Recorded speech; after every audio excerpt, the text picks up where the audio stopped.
I think I always wanted to be a physical scientist. I just always loved science and math, but in high school you get biology, physics, a little bit of chemistry, and my father was a chemist and I thought that was just the coolest thing, and I was kind of good at it, so I thought I'll do that. And so going to college I imagined being a doctor or a physical scientist, but I was almost immediately bored by doing those things.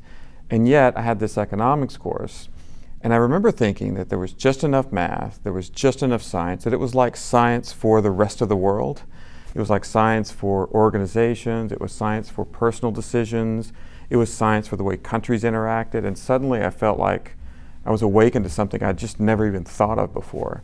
And so it was sort of effortless, and I'd have to say I had no great plan. I just wanted to keep doing something that was interesting to me, and without much forethought, I just dove into it headlong, and before I knew it, as an undergrad, I was doing research in economics, crunching numbers, and I thought, this is me. And I had that great comforting feeling of knowing this is the way I think about things. I even remember that I read a book called A Mathematician Reads the Newspaper, and it was like Freakonomics for a generation earlier. And it was about this mathematician, and he went through every section of the newspaper: sports, arts and culture, business, and he just applied mathematical models to every little thing you thought of, from what are fashion trends to why is this particular team winning and not losing. And that's sort of the way I think about a good social science like economics. It's the mother discipline to a lot of fields. And as imperfect as it is, it helps you think about lots of different problems from the very micro to the very large. And where I ultimately found my home was thinking about economic development and why some countries really excel and succeed and some don't. Because ultimately what I knew deep in my soul was the people in those different countries, they're just as talented, just as ambitious, just as excited. They're no better or worse, but some of them live much better and some live much worse. And it was one of those great problems that nobody could really answer. So I got excited about that, and I started to work on it and work on trade agreements and foreign trade and all sorts of things that are boring to a lot of people except me.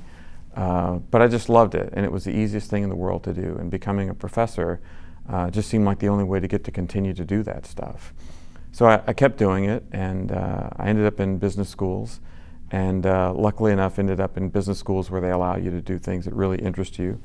And I've spent the most amount of my time really studying corruption, which sounds exciting, but it's really about sort of organizational failures and understanding at a very, very deep level why things sometimes don't go the right way.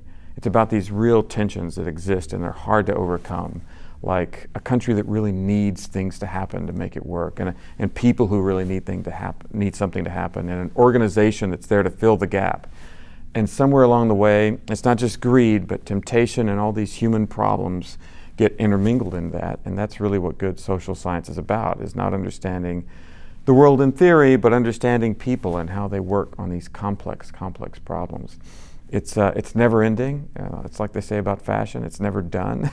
And you never do finish learning enough to sort of illuminate these problems. But that's what I enjoy the most. And I think that's the best thing about being an academic, is you not only get to study the things you love, but you get to share them with people and to sort of bring them into the light and show them a new way to think about the world.